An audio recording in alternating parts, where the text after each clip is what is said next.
Hi everyone, welcome back to my channel. I am so grateful that you decided to join me today. तो बहुत सारे लोग आप में से बहुत सारे questions पूछ रहे थे about MBA in general, and I also made this post and I asked you guys to ask me MBA specific questions. So this is the video where I'm going to answer all your questions. So let's get started.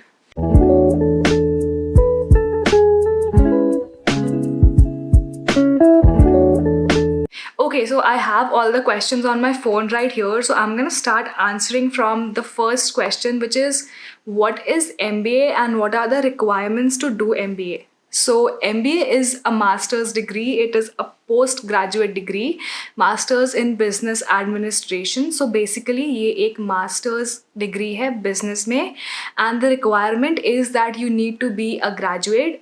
12th के बाद आप एक graduation degree करोगे.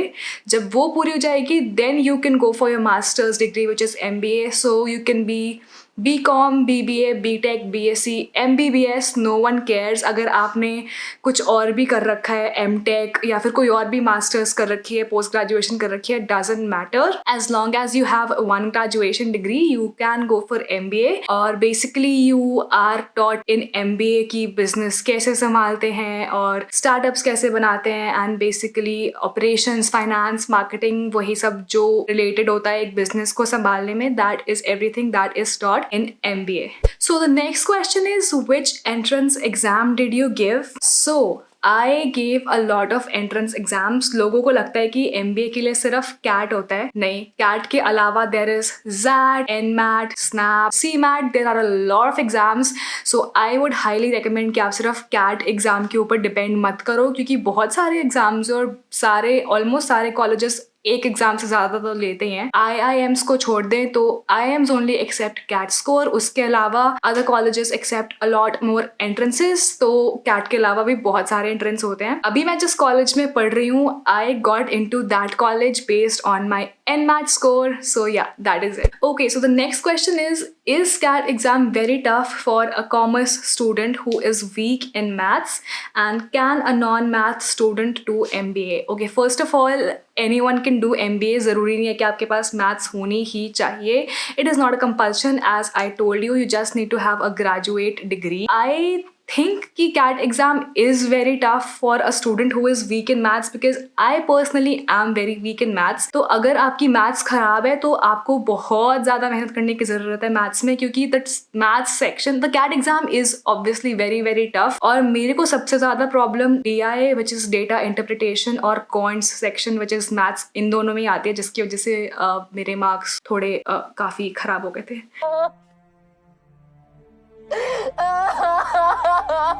So अगर आपकी maths खराब है, you need to work real hard if you need to get good marks in CAT at least. वैसे बहुत सारी सारे एंट्रेंस एग्जाम्स में मैथ्स रहता ही है. So you need to work hard on your maths. अगर आपकी मैथ्स खराब है तो you need to.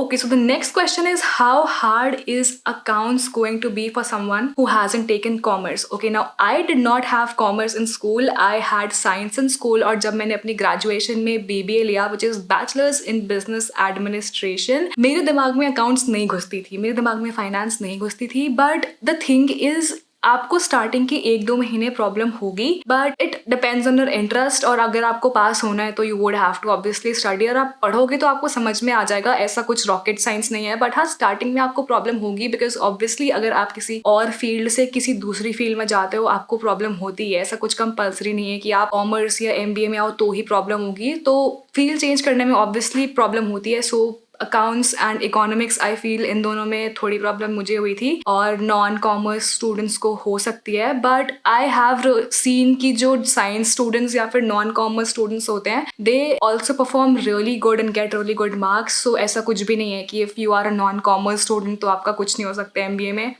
ऐसा कुछ नहीं है. Okay, so the next question is, will I get very rich after doing MBA? तो लोग सोचते हैं कि MBA करने के बाद पैसा ही पैसा होगा. and does that happen?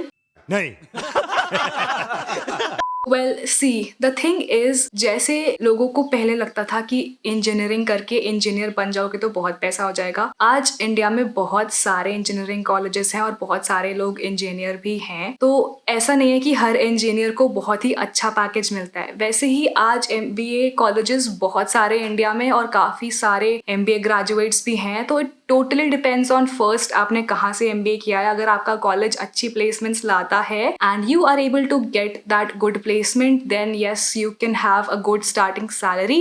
It also depends totally on your skills, क्योंकि मार्क्स इतने ज्यादा मैटर नहीं करते। I have seen people with 6 CGPA getting higher packages than people with 9 CGPA। So marks बहुत ज्यादा मैटर बिल्कुल भी नहीं करते, बट आपकी स्किल्स और आपका कॉन्फिडेंस, आपकी communication skills, they matter a lot in getting a good placement. ऐसा बिल्कुल भी नहीं है कि आपकी जो फर्स्ट कंपनी है आप ऐसा एक्सपेक्ट करोगे कि आपको 20, 30, 50 लाख का पैकेज मिल जाएगा। नो, स्टार्टिंग से ही आप सोचोगे कि भाई मेरे को पहला पैकेज इतना अच्छा मिल जाए, you will always get disheartened because already job scenario काफी बुरा चल रहा है आजकल कोविड की वजह से भी। So people gradually grow in their life. ठीक है, पहली जॉब अगर आपकी सपोज 6 लाख की लग रही है तो you would switch after like a year, तो आपकी 7 लाख 8 लाख की हो जाएगी। उसके बाद you would switch again and आपकी 10 लाख की हो जाएगी। So you need to just work on your skills. पैसा देखकर MBA करने आओगे तो I don't think so that is fair, because ऐसा कुछ भी नहीं है कि आपने बस MBA कर लिया, आपको एक सर्टिफिकेट मिल गया and now you are worth 30-40 lakhs। I am sorry to say but no. So you need to work on your skills and your communication skills and you need to build yourself, keep yourself updated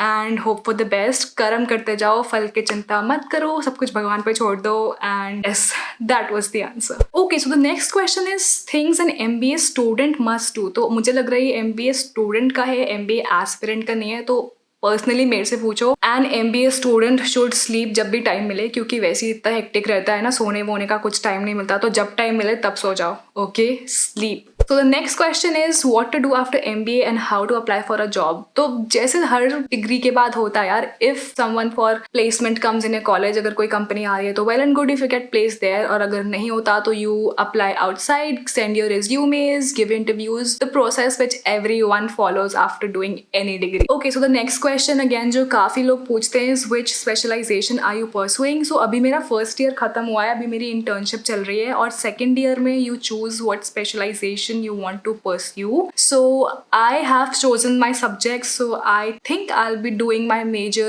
in marketing and minor in HR, but anything can happen. Let's see. Okay, the next question is where can I start MBA preparation? This is like the most frequently asked questions on my channel. You can start anywhere. I would link 2 channels जो मैं personally follow करती थी. I think one is Study Buzz Education and the other is CET King या CKCET, something like that. मैं दोनों को link कर दूंगी description में. बहुत अच्छे channels हैं. You can start watching those channels and their videos for any entrance exam preparation, CAT, INMAT, ZAT, SNAP, MHCET, बहुत सारे एग्जाम्स के बारे में वो आपको बताते रहते हैं। सारी इन्फॉर्मेशन आपको उनके चैनल पे मिल जाएगी, so definitely watch those channels. Okay, so the last question is MBA very difficult? Is MBA hard? The answer is yes and no. Yes, because MBA is kind of very hectic. क्योंकि जब मैंने start करा था अपना programme, जब मेरा पहला month था, I felt like quitting. मेरा मन किया मैं MBA छोड़ दूँ, क्योंकि my course started online, Covid आ चुका था तब तक। तो आप सुबह 9 बजे से शाम के 6 बजे तक लैपटॉप के आगे क्लासेस ले रहे हो, उसके बाद आपको असाइनमेंट्स मिले हुए हैं जो आपको करने हैं, ग्रुप असाइनमेंट्स। तो आप दोबारा मीटिंग्स पर हो 7, 8, 9, 10 बजे तक। उसके बाद आपको कल की क्लास के लिए रीडिंग्स पढ़नी है, केसेस पढ़ने हैं, उन केसेस को सॉल्व करना है। और वो कोई 2 पेज का केस नहीं होता, देयर आर लाइक 15, 20, 25 पेजेस के केस होते हैं। उसके बाद 5, 6, 10 क्वेश्चन होते हैं, तो you have to solve them. Like आप सुबह 9 बजे से लेके रात के 2-3 बजे तक you are in front of the screen. तो मेरा इतना ज्यादा स्क्रीन फटीग हो गया था, आई वाज लाइक मुझे माफ कर दो, ठीक है। But you know eventually it gets better, you get use to it. जितना स्ट्रेस अभी first semester, second semester, third semester में था, इतना अभी नहीं है। एंड ऑल्सो सेकेंड ईयर में you get to study what you want to, तो the stress definitely reduces. But yes, the degree is very hectic, but is it difficult? No, it is not difficult. Anyone can pursue MBA। ऐसा भी question था कि can an average student do MBA? हाँ भाई, MBA है, कोई rocket science नहीं है, कोई भी कर सकता है यार. मैं भी एक एवरेज स्टूडेंट हूँ. I am not some straight A student. मेरी कोई स्कूल में हमेशा 100% नहीं आई. तो I am also a normal student and average student. कोई भी कर सकता है. You just get a graduate degree and if you have an interest in pursuing MBA you can definitely do it. So I hope I answered all your questions. अगर आपके पास और भी कोई questions है, comment down below and I will make a part 2 of this video definitely. So yes, I hope you guys found this video helpful and informative and I will see you in my next video. Till then, take care. Bye.